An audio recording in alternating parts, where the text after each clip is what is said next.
Have you ever heard of a man who spent his entire youth, his entire life, within the four walls of a prison for a crime he never committed?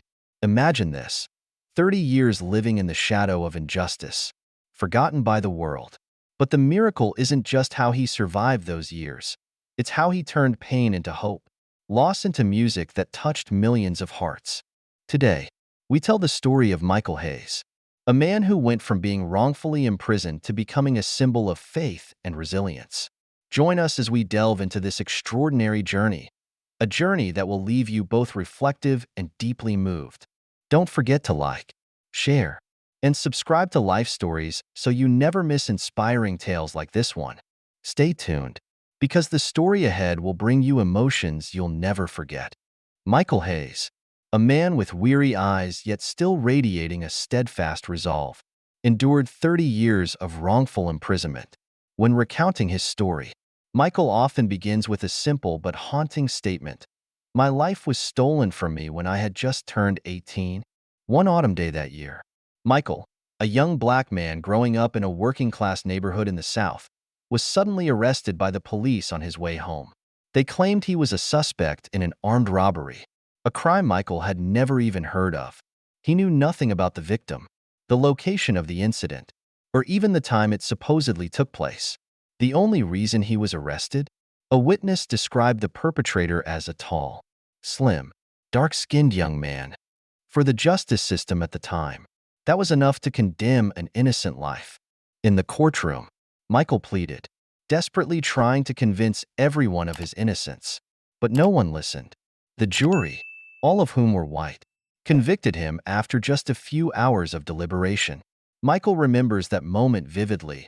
His mother broke into tears in the courtroom, while his father hung his head low, as though the entire family had been branded with shame. From the moment Michael stepped into prison, he quickly realized that he had been stripped not only of his freedom but also of the most basic means of survival. The food portions were meager, often insufficient to stave off hunger, cold, and barely edible. Every meal was a battle, not just to secure his share, but to maintain his health in such a harsh environment. "If you're not strong, prison will wear you down," Michael often told himself. Every day, he faced the cold, hostile stares of other inmates. Many saw him as weak and easy prey. Once, a group of older prisoners robbed him of his food, leaving Michael to go hungry for the entire day. Even in those moments, he chose to stay out of conflicts, avoiding dangerous confrontations. But isolation proved to be the cruelest adversary. No one from the outside world visited him, not a single letter, not one phone call. His family, overwhelmed by grief and shame, gradually fell silent. Michael came to realize that he had been completely forgotten. He lived with a profound sense of invisibility, as though he had never existed.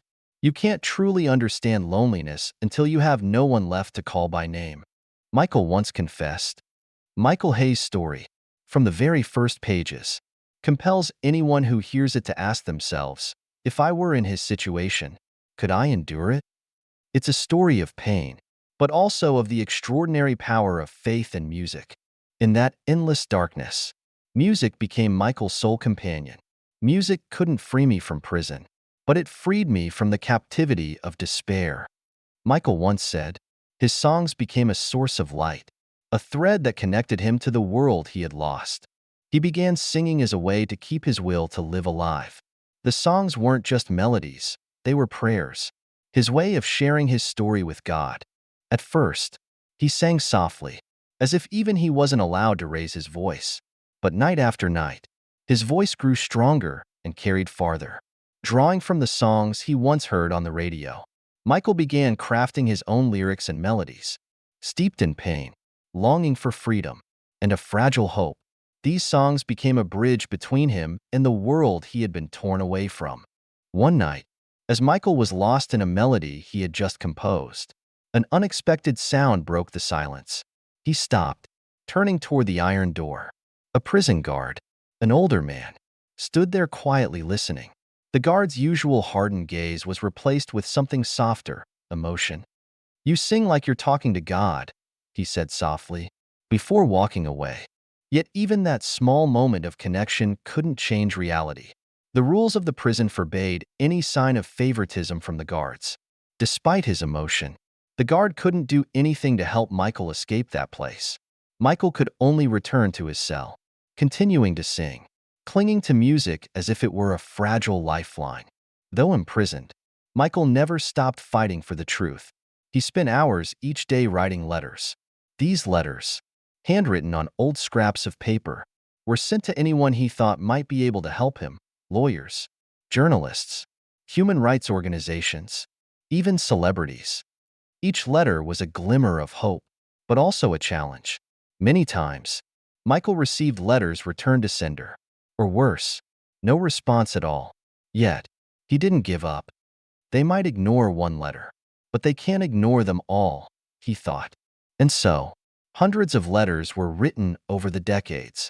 Each one told a story, a plea, and a reminder that Michael Hayes was still alive, still fighting. As time passed, Michael's efforts seemed fruitless, but deep within his heart, he believed that the truth could never be buried forever. It was this belief, along with his music, that kept him standing strong in the face of adversity. One winter day, in a small office at a legal aid organization in New Haven, Samantha Reed, a young and passionate lawyer, stumbled upon an old, forgotten mailbox in the corner of the room. The letters inside were coated in the dust of time, most of them desperate pleas for help that had never received a reply. Driven by her instinct to leave no stone unturned, Samantha decided to open a few of the letters and read them. One of those letters was from Michael Hayes. His words were powerful yet devoid of bitterness, as if he was determined to hold on to his faith in a long, arduous battle. Samantha was captivated by the lines recounting the injustice Michael had endured. "I am not seeking pity," the letter read. "I only want the truth to come to light." Samantha began to investigate the case. She spent weeks staying up late, poring over every file, every court transcript from more than half a century ago, and she started to see something. The case was riddled with legal flaws and glaring injustice. The sole witness had relied on a vague description, and there was no physical evidence linking Michael to the crime scene. Samantha knew she had found something significant, but she needed more evidence to bring the truth to light. With the support of a team of law students and volunteer investigators, Samantha delved deeper into old police records, searching for any overlooked details. And then, they uncovered the most crucial revelation. The testimony of the key witness had been coerced by the police at the time to align with their investigation. Furthermore, physical evidence from the crime scene, initially dismissed as irrelevant, was re-examined using modern technology, and the results proved to be a complete mismatch with Michael. Samantha wasted no time. She filed a petition to reopen the case, presenting all the new evidence along with a heartfelt appeal from Michael. She stood before the court with the confidence of someone fighting not just for justice, but for a life that had been unjustly stolen. After months of waiting, the day Michael Hayes never dared to dream of finally arrived. The court declared him innocent, overturning the conviction that had imprisoned him for 30 years. News of his exoneration spread quickly, and reporters crowded outside the prison gates, waiting for Michael to be released. But inside, he felt an odd sense of stillness. As the large gates opened, Michael stepped out wearing the simple clothes he had been given before leaving. The sunlight fell on his face, a warmth he hadn't felt in decades. He closed his eyes and took a deep breath, feeling as though every cell in his body was coming alive again. The air of freedom, fresh and sweet, felt like a gift he had waited his entire life to receive. Michael didn't cry. Instead, he smiled, a smile full of gratitude. Despite losing so much of his life, he felt he had won. Not a victory over an unjust system, but a victory over himself, over bitterness, despair, and the darkness of 30 years in prison. Samantha stood nearby, quietly observing the moment. She didn't say a word, only offering a gentle smile. For her, seeing Michael walk out of prison wasn't just a professional achievement. It was a reminder of why she had chosen to pursue justice in the first place. The miracle of Michael Hayes didn't come from a supernatural event, but from his own perseverance and the compassion of those who believed in justice. Samantha Reed was just one link in a chain of efforts that spanned decades, but she had been the one to turn Michael's dream into reality. As Michael took his first steps on the path to freedom, he carried with him more than just the story of a stolen life. He carried the story of the power of faith, the belief that justice, even when delayed, can still prevail. After gaining his freedom, Michael Hayes began adjusting to a completely different world. Technology, people, the pace of life. Everything was unrecognizable compared to what he remembered as an 18-year-old. In the midst of this adaptation, Michael decided to participate in community events where he could share his story through music. One Sunday afternoon, at a small park on the outskirts of New York, Michael attended a fundraiser for the homeless. A modest stage had been set up, and volunteers took turns performing to draw in the crowd. Michael, holding a simple microphone in his hand, stepped onto the stage and began to sing. His voice was more than just notes. It was a story, an outpouring of emotions distilled through the years. Every lyric, every melody seemed like fragments of a stolen life, captivating the audience and holding their attention with raw, unfiltered emotion. By chance, Simon Cowell, the renowned music producer, was present at the event. Simon hadn't come to scout talent. He was simply there to support the charity. But the moment Michael's voice filled the air, he was instantly drawn in. Simon stood still, his eyes fixed on the man performing on stage. The world seemed to fade away, leaving only Michael's voice, brimming with pain and hope. As the song ended, the crowd erupted into thunderous applause. But Simon couldn't contain his emotions. His eyes glistened, and a single tear traced down his cheek. With all his experience as a prominent music producer, Simon knew he had just witnessed something extraordinary, not merely an exceptional voice, but a life story told through melody. Simon walked forward, extended his hand, and grasped Michael's firmly. His voice, thick with emotion, said, "I've heard thousands of voices in my lifetime, but yours is a voice the world needs to hear." After their meeting, Simon invited Michael to his office for a conversation. There, Michael recounted his entire journey, from a young man wrongfully convicted, through decades spent in darkness, to the day he was finally freed. Simon listened intently, his expression contemplative.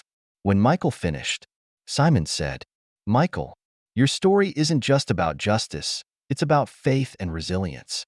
We need to share this with the world." Simon decided to help Michael record the songs he had composed in prison. Those melodies, once lonely confessions in a cold, silent cell, were transformed into powerful anthems of hope and the strength of the human spirit. Simon's support went beyond music. He helped Michael refine his performance style, shaping his personal story into an inspirational message for audiences everywhere. Simon also arranged for Michael to perform on major stages, ensuring that his voice and story could reach as many people as possible. As they worked together, Simon became more than just a mentor. He became a close friend. He guided Michael step by step as he adjusted to modern life, teaching him everything from how to use a smartphone to managing personal finances. Simon's support not only restored Michael's confidence, but also opened a new chapter in his life, full of possibilities and purpose. Thanks to Simon, Michael became a symbol of inner strength and faith. His songs were featured on multiple music platforms, and his story was widely shared through television programs and social media. One of Michael's most famous songs, titled "Light in the Darkness," quickly became a source of inspiration for millions around the world. The lyrics served as a reminder that even in the darkest circumstances, there is always a light waiting for you. Simon was right. The world needed to hear Michael Hayes' story, and with Simon's dedicated help, Michael not only reclaimed his voice, but also brought hope to countless people facing adversity. As Michael Hayes' songs were shared across the globe, he quickly became a beacon of resilience and unwavering hope. His voice was more than music. It was a living testament to the strength required to overcome hardship. Every song carried a piece of his memory, from the long, lonely nights in his prison cell to the emotional moment of freedom. Michael's story and music reminded the world that even when life seems impossible, the human spirit can prevail. Michael continued to perform on stages both large and small. From charity concerts to international programs, he never missed an opportunity to remind his audience of his painful yet inspiring journey. The audience didn't just listen to his voice, they felt the heart and indomitable spirit behind every lyric. At one performance in a grand theater in Los Angeles, Michael shared, "Music didn't just save me, it helped me find myself. Every time I sing, I'm not just singing for me, I'm singing for everyone who has ever felt forgotten, left behind in the darkness. We all have value, even when the world forgets that." His songs, especially Light in the Darkness, became a source of inspiration for millions around the globe. Many people wrote letters to Michael, sharing how his voice and story had helped them overcome their own struggles. Some found faith again, while others who had once wanted to give up on life stood up and kept moving forward. Michael's music wasn't just entertainment, it was a lifeline, a message of hope that resonated deeply with people from all walks of life. Although Michael Hayes lost 30 years of his life, he refused to lose his sense of self. Instead, he transformed his experience into strength, into a light that guided both himself and others. Michael believed that his life, though filled with tragedy, served a greater purpose, to remind people that even in the darkest moments, there is always hope. "We can't change the past," he once said, "but we can choose how to use it. I chose to turn my pain into a voice so people would know they're not alone." Michael's message was not only about justice, but also about the power of the human spirit. He emphasized that faith, passion, and resilience can help people overcome even the greatest challenges. Michael didn't just reclaim his freedom, he found true meaning in his life, the purpose of giving hope and encouragement to those lost in the darkness. Michael Hayes' story is not just a testament to the power of justice. It's a reminder that any one of us can overcome adversity if we hold on to faith. But it also raises a question. If you've ever felt forgotten, what would help you stand up and move forward? Michael Hayes found his answer through music and faith. What about you? Is it an unfinished dream, a loved one, or your own perseverance? Ask yourself and share your answer, because your story could inspire others, just as Michael's has. Michael Hayes' journey is a story of resilience in the face of adversity, a path from the darkness of injustice to the light of hope and inspiration. As an 18-year-old wrongfully convicted, Michael endured 30 years in prison, facing isolation and unimaginable suffering. Yet, even in his darkest moments, he held on to his faith, found meaning in music, and drew on inner strength to persevere. Michael's life changed when a young lawyer, Samantha Reed, discovered his letter and fought to bring the truth to light. Freed after 30 years of wrongful imprisonment, Michael not only reclaimed his life, but also became a symbol of patience, faith, and unshakable willpower. With the support of Simon Cowell, Michael used his voice and story to inspire millions around the globe. He reminded us that no matter how challenging life may be, faith and passion can help us overcome any obstacle. Michael Hayes' story is a powerful reminder of the extraordinary strength humans possess to rise above adversity. If this story inspires you, don't hesitate to share it so others can be inspired as well. Support us by liking, sharing, and subscribing to the Life Stories channel to never miss heartwarming tales like this one. And leave your thoughts in the comments. What helps you get back up when life gets tough? Your answer could be the light someone else needs. Thank you for listening to the entire story. See you again in the next captivating tales.